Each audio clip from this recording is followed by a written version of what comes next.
It says here on Facebook that you were at such and such location. I mean, people are tracking people all the time without being noticed. Right. Without even thinking about it. So if we could all just come together and realize that recovery is for everyone and it's for anyone, I really do believe the world would be a much better place. And stuff that's going on in the world right now in this crazy time, it doesn't have to happen like that.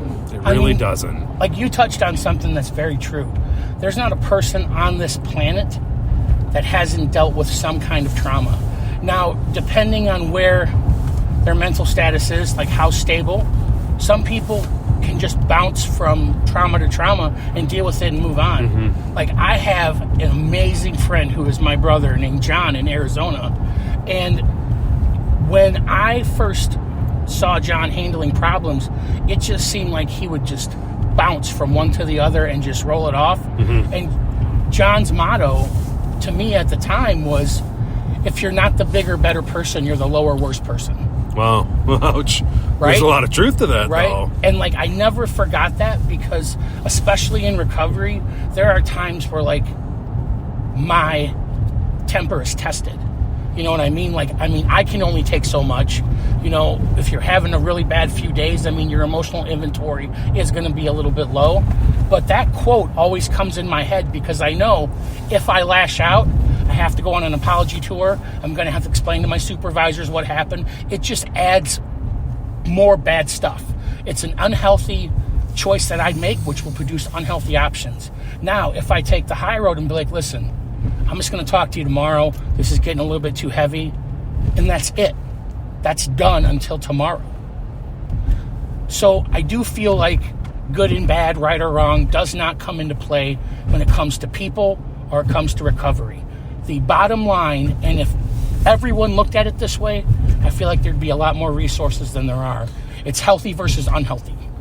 You know what I heard at a meeting today? I went to 2 meetings today. I heard that I wish I viewed myself the way God views me. Unconditional love. Right? It's almost like the way my dog views me and her little tail wagging every time she sees me. And that little butt going in just all sorts of directions.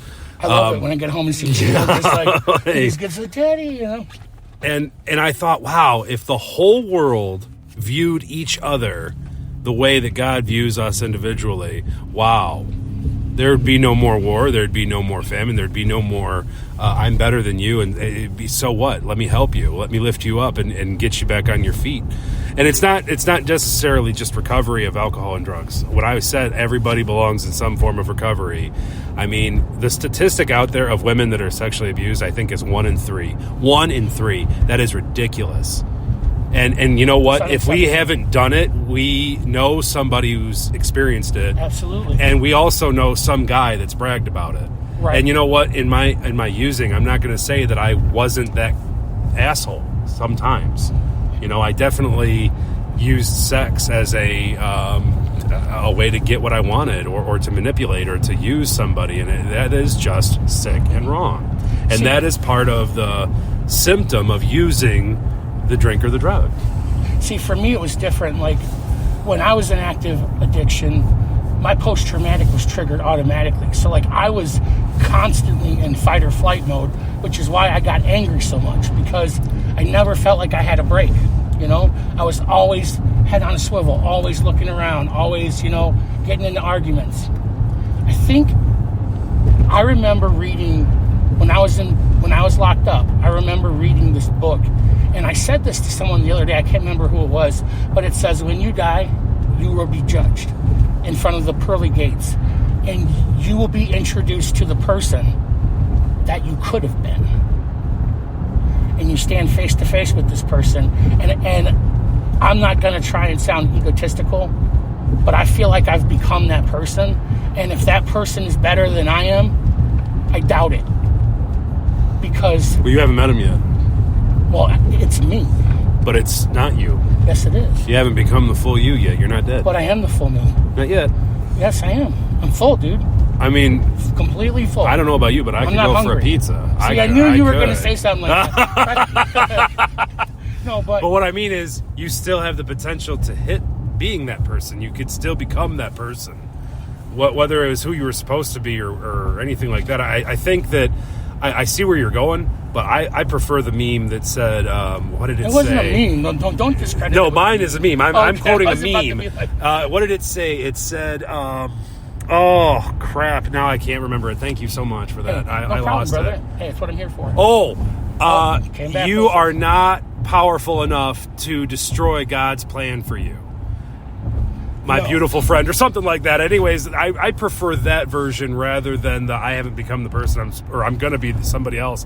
I don't know what's going to happen. I don't know how the future is going to unfold. I know that today I like being me because And I'm today sober. you're sober. Right, yeah, exactly. And that's the big thing. I Yes. mean, and you know, and I hate to touch back on it, but just like the being in recovery from sexual abuse, the reason I brought that up is because as a society, as a species, we need to recover from sexual abuse. So, And I think that the way our society, especially in America, the way that we view it and the way that we broadcast it out there so much has created this disgusting, I don't want to call it a dating scene because that's not really what it is. It's just like this gross hookup culture that I don't think there's a single person out there, a single female out there that hasn't been sexualized in one way or another or treated like an object in one way or another. And the part of recovery coaching teaches us to treat people like a resource, not an object. Not an object. And when right. they were talking about that, and of course it was, I think it was Laura actually, She's who was great, talking. isn't she? She's a fantastic trainer. Love you, But Laura. yeah, we do love you, Laura. In fact, I think she's going to be our next guest speaker. All right. Yeah, the holistic. Hopefully. I hope so. That's Yeah. where we're going to learn how to talk She about actually that. called me. I'm sorry I didn't call you back. I promise I will. We'll get to you. We'll get to We you. sent you the shirt. We love you. You know, there's one thing that I want to touch on really quick. I feel like sexual abuse, whether it's men or women, I feel like that's the next hush-hush topic. So here's what I propose, right? What's the name of the show? Recovering Loud. I was molested as a kid. I absolutely was.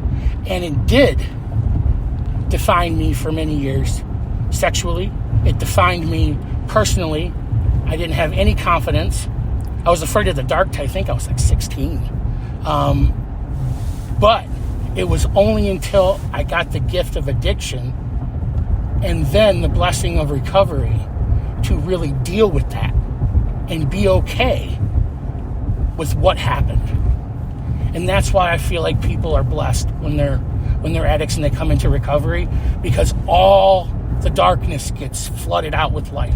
I mean, the more you put into it, the more you get out of it. And if you want to air your dirty laundry, bring it all out. Clean the closet.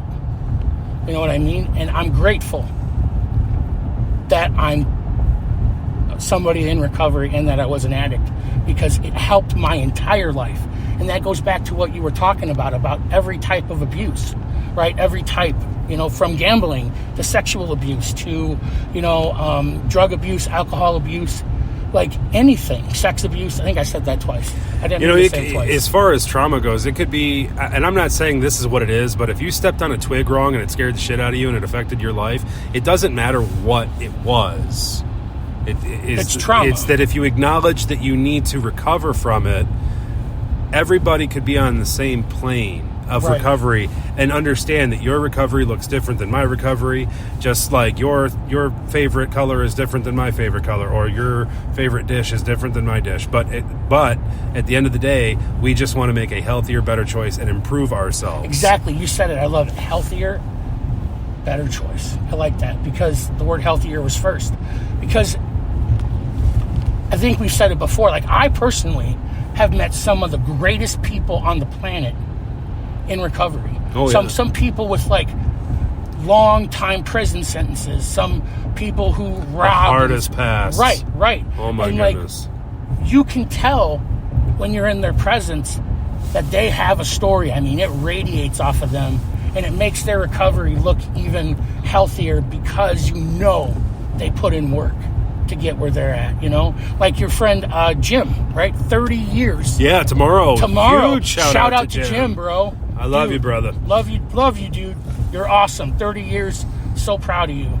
That's a hell of an accomplishment. I mean, Dude. God, I've only been alive for 34 years this year. Like, I don't think I'll ever reach 30 years. So for him to do that, I mean, not saying I'll relapse. I just don't think I'm going to live till I'm 77, 76, right? But the fact of the matter is that is a huge accomplishment. And I wanted to make sure and give Jim a shout out because that's dedication, that's devotion. He goes to meetings constantly. He's a sponsor. I mean, I was so honored when he told me that he's been listening to our podcast. I was like, oh, thanks, man. Yeah, like I thought that was huge. Yeah, I mean, and that goes to show planting seeds. You never know what's going to come of it, right? Well, I mean, Jim's the reason I got sober. I mean, Jim he planted seeds 4 or 5 years before I got sober, just because. And I'll tell you what, he knew way before I knew that I had a problem. Yeah. He knew when he met me. He's like, oh, this guy's drunk. Yeah. That's funny. But he was never obnoxious and rude about it. He waited for me to come to him for help, and then, I mean, he gave me the path, and he laid the AA groundwork at my feet, and he's the one that gave me my first big book. There you go. I mean, so the 30-year thing is it's huge, and the one thing that he always would say to me is, how did I get old in recovery, Ellen? One day at a time. That's right. I didn't drink. I love that.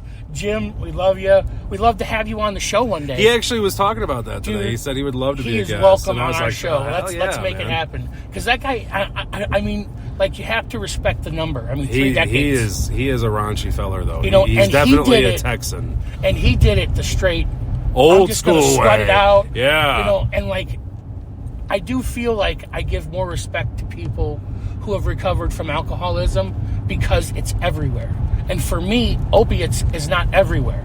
You know, so I do feel like we're going to turn around. Yeah, we are running into some weather here, people. Dude, Up in Pellston, it's not pleasant. I mean, we need to go back the other way. We do need to go back. We're not in Kansas anymore, Toto. No, we're not. Why am I Toto? That makes you Dorothy. Well, no, it was just, I never said I was Dorothy. Absolutely. I would be the Tin Man. No, dude. I'm the Tin Man with the most heart. You're the rusty guy with the big nose. That's the Tin Man! Dude. I don't even know who I want to be because I think they all get messed up. You know, honestly, I think I want to be the wizard. Yeah, don't mind the guy behind the curtain. Right. Pay no attention to him. Yeah. I'm the great and powerful Oz. Right. So, guys, we wanted to jump on real quick and just share a little bit of our journey. This hasn't been real quick. This is a half hour. Oh, we did a full-blown show here dude, it doesn't in the car. Feel like it was not at all. Hour, you know? I think we should do it more in the car. We should. I'm anxious to see how this sounds. Yeah. But, guys, listen, we love you very much. Thank you for listening.